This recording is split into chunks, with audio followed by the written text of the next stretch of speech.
सबसे पहले मेरे बारे में बताना चाहूँगा। नीलेश पाटिल मेरा नाम, और मैं एक्चुअली भी जलगांव में हूँ, लेकिन हूँ पुणे से। क्यों पुणे से बोल रहा हूँ?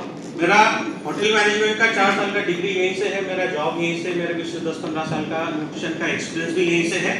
और मैं आज बात करने वाला हूँ कि न्यूट्रिशन तो जरूरी है, लेकिन पानी का इंपॉर्टेंस क्या है। मुझे एक बात बताइए कि आप सब लोग जो है, कितने लोग खाना खाते हैं रोज बिना भूले? अब एक सवाल का जवाब दीजिए। बीमार है या उपवास है तो हम थोड़ा सा खाना कम करते हैं, बीमारी में आदमी खाना नहीं खाता है, क्या नहीं छोड़ता? पानी। नहीं पी सकता तो सलाइन से जाएगा, लेकिन पानी पक्का जाएगा। तो सबसे पहले एक बात आप ध्यान में रखिए कि हम आज के टाइम में जो सबसे ज्यादा, और खास करके कोविड के बाद से सबसे ज्यादा ध्यान दे रहे खाने के ऊपर। 30% खाने का हिस्सा और 70% अपने शरीर में पानी, और हम सबसे ज्यादा ध्यान दे रहे खाने के ऊपर। अगर खाना आपके सही पानी के साथ नहीं पकेगा, सही पानी के साथ आपके बॉडी में नहीं जाएगा, तो वो आपको बेनिफिट नहीं देने वाला है। एक अभी बहुत सारे लोगों ने, यहाँ पे स्पेशलिस्ट है, सबने बोला सेल्स। मैं एक सीधी भाषा में बताता हूँ, ज्यादा अपना मेडिकल फील्ड में जाऊंगा। सब लोगों को पता है कॉटन बर्ड होता है ना, कपास। कपास से क्या बनता है? धागा। धागे से क्या बनेगा? कपड़ा। अब कपड़े का क्वालिटी अगर खराब है तो किससे खराब हो गया? धागा या कपास खराब होगा तभी कपड़ा खराब होगा। आप सेम चीज से समझिए, हम बचपन में स्कूल में सीखा है, अपना शरीर कोशिकाओं से बनता है, बराबर?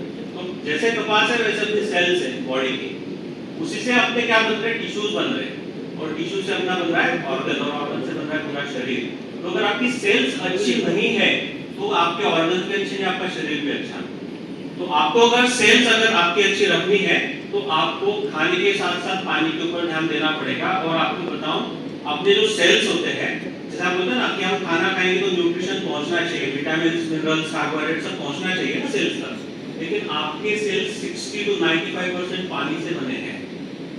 उसका इंपॉर्टेंस आप छोड़ दे रहे आज के टाइम।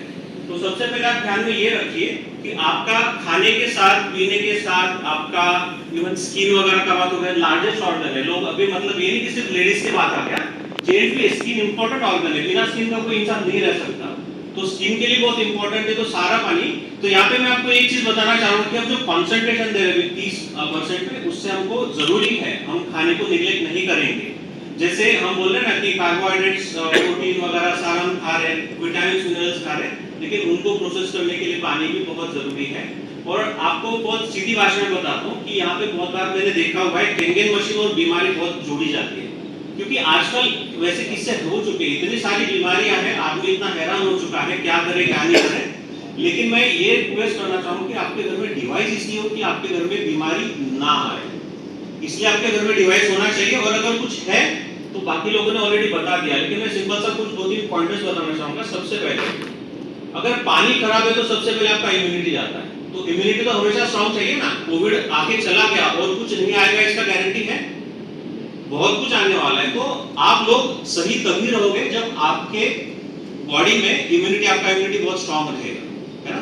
दूसरा चीज, हाइड्रेशन बहुत इंपॉर्टेंट है।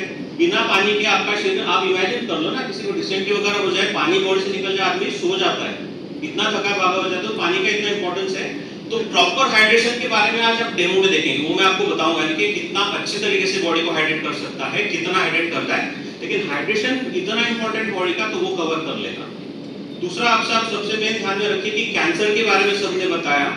जो हम बोल रहे हैं ना कि आज के टाइम में जो सेल्स की बात है ना, तो वो सेल्स, जैसे डॉक्टर मैम ने बताया, अपनी सेल्स की ग्रोथ होती है, उसका वो काम करती है, उसका डेथ होता है, फिर से रीजनरेट हो जाती है। लेकिन अच्छी सेल रीजनरेट करने के लिए जो जरूरी है।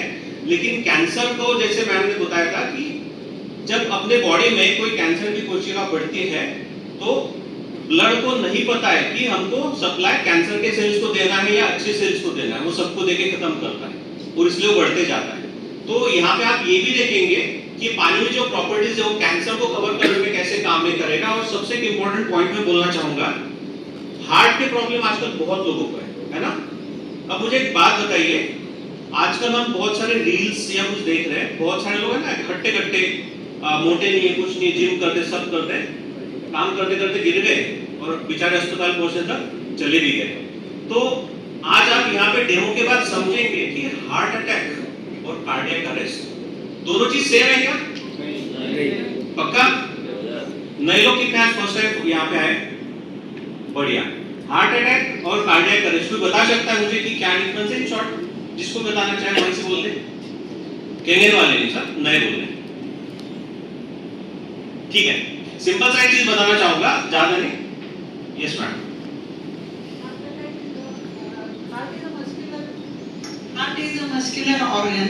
So heart attack is that particular area of that muscle is deprived of the nutrition, that is blood supply. That is heart attack. Or cardiac arrest, it suddenly takes. Yeah, it stops, and nothing can be done. तो इसी को मैं elaborate करना चाहूंगा कि पानी आज के टाइम में मैं ये नहीं बोलूंगा, क्योंकि आज हार्ट का प्रॉब्लम बोल के नहीं आता है, क्योंकि मैं यही बोलना चाह रहा हूँ, हट्टे कट्टे लोग जा रहे हैं आज। तो आप ध्यान में रखिए कि जब आपके शरीर में कोलेस्ट्रॉल वगैरह या आपका जो वसा बढ़ जाता है, फैट बढ़ जाता है, और जब हार्ट को सप्लाई रुक जाता है तो आपका हार्ट अटैक हो गया। लेकिन उसके लिए एक बात बताता हूँ, ब्लड प्रेशर की प्रॉब्लम है, आपको सांस फूलने होगा, बहुत सारी चीजें टेस्टिंग होगी, फिर डॉक्टर एंजियोग्राफी करेंगे, जरूरत पड़े तो आपका प्लास्टिक करेंगे या बाईपास करेंगे, तो आपके पास टाइम है। लेकिन कार्डियक अरेस्ट को मैं सीधी भाषा में बोलूंगा इलेक्ट्रिकल लोचा। आपके जो हार्ट बीट करता है, नेचुरल इंपल्स है, उसके लिए हमको माइनस मिलीवोल्ट में लगता है करंट, हमको उसको बीट करने के लिए। ये करंट जब अचानक स्टॉप हो जाए तो आप गए काम से, इसको कार्डियक अरेस्ट बोलेंगे। और ये कार्डियक अरेस्ट ना होने के लिए एक रीजन तो मैं बता सकता हूँ, जो ग्रास होती है ना अपनी घास, उसके ऊपर एटलीस्ट आपको 1 से 1.5 घंटा चलना है, वो माइनस मिलीवोल्ट लेने के लिए। लेकिन एक ये चीज है, घर में जब लगेगी ना तो आपको कोई शेड्यूल नहीं बनाना है। आप रोज पानी पीते हैं, आप ये पीने का काम शुरू करिए, क्योंकि हाइड्रोजन रिच का पानी का बोला गया था, माइनस मिलीवोल्ट का पानी का आपको आगे और पता चलेगा। तो ऐसे बहुत सारे एन नंबर ऑफ बेनिफिट्स है। मैं बात यही करना चाहूंगा, आपके घर में डिवाइस बीमारी आने से पहले प्रिवेंशन के लिए आना चाहिए, ना कि आप बीमारी आए फिर सब जगह खर्चा करते रहे। Thank you.